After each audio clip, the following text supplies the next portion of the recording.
buat para penuntut ilmu, saya menasihatkan buat diri kita semuanya untuk lebih serius dalam menuntut ilmu dengan metode yang benar dan sarana yang benar, agar kemudian kita tidak keliru dan tidak jauh dari keberkahan ilmu, mungkin karena sikap kita yang kurang tepat, baik itu dari proses menuntut ilmu maupun daripada adab-adab kita dalam menuntut ilmu.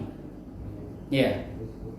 Hari ini ikhwah dan akhwat sekalian, sekali lagi saya mengajak kita untuk kemudian lebih memperbaiki metodologi menuntut ilmu kita, sehingga kemudian media sosial itu bukan satu-satunya tempat menuntut ilmu kita. Dengan tegas, saya ingin pertegas kembali bahwasanya betul, benar, kita tidak pungkiri manfaat. Mohon maaf panitia, saya ingin tambahan sedikit waktu. Kita tidak pungkiri, kita tidak nafikan manfaat daripada media sosial. Kita tidak pungkiri manfaat daripada YouTube dan ceramah-ceramah yang tersebar. Ya. Tetapi kalau dengan belajar di buku secara otodidak, ulama kita ingatkan adanya orang bisa keliru. Karena itu butuh guru yang bisa membimbing kita. Maka demikian hanya dengan belajar di media sosial, demikian hanya belajar di YouTube dan seterusnya, kita butuh guru. Karena itu kita tidak butuh hanya belajar dengan metode seperti itu. Bagaimana para ulama kita? Dan ini poin yang terakhir yang saya ingin pertegas. Karena ada sebagian di antara kita yang masih terkadang tersubahati dengan persoalan Palestina. Ya. Apakah pantas dibantu dan seterusnya? Apakah pantas didonasi dan seterusnya? Ya. Karena itu jadilah penuntut ilmu yang benar dengan memanfaatkan metodologi yang ada. Jadilah pembelajar yang benar. Dan izinkan saya menyebutkan satu contoh saja. Kalau kita betul-betul ingin menjadi pembelajar fikih yang benar, maka setidaknya ada 3 hal yang kita harus lalui. Ya. Yang pertama adalah ta'liq. Ya. Yang kedua adalah tahqiq, dan yang ketiga adalah tadqiq. Ta'liq adalah proses menuntut ilmu dengan membaca buku dari awal sampai selesai.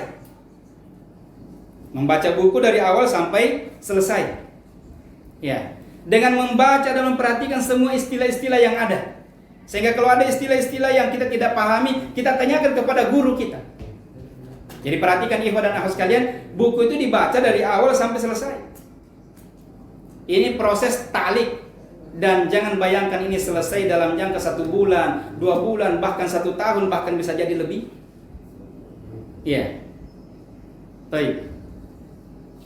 Ada istilah dalam ilmu fikih, ada air yang suci dan mensucikan, ada air yang suci tapi tidak mensucikan, ada air musta'mal, ada air musyammas. Dalam mazhab fikih Syafi'iyah, apa yang dimaksud dengan air suci dan mensucikan? Apa yang dimaksud dengan air musyammas? Apa yang dimaksud dengan air musta'mal? Ini istilah-istilah yang seharusnya kita sudah pahami pada marhalah pertama ini, at-ta'liq. Dan itu tidak gampang ikhwas sekali, itu butuh waktu lama. Ya. Baik. Perhatikan tahapan ini ikhwas sekalian, karena sebagian di antara penuntut ilmu keliru langsung lompat kepada tahapan ketiga. Ya. Belum melalui tahapan pertama ini. Yang kedua adalah tahapan tahqiq, tahapan penelitian, tahapan lebih dalam daripada sekedar membaca. Dan ini proses di mana dia sudah boleh belajar dalil, sudah boleh mengkaji dalilnya. Tadi ada istilah air suci dan mensucikan. Apa dalilnya? Ada air yang suci namun tidak mensucikan. Apa dalilnya? Diteliti. Ada air musyammas, ada air musta'mal. Ya, yang kata mazhab Syafi'iyah itu makruh digunakan. Apa dalilnya? Itu sudah mulai dipelajari di marhalah tahqiq. Ya. Tapi terkadang penuntut ilmu kita langsung lompat ke persoalan-persoalan khilafiyah ini. Pada persoalan dalil-dalil ini padahal belum melalui tahapan pertama. Bahkan yang fatalnya dia langsung lompat pada persoalan ketiga, yaitu tadqiq, pada persoalan khilafiyah.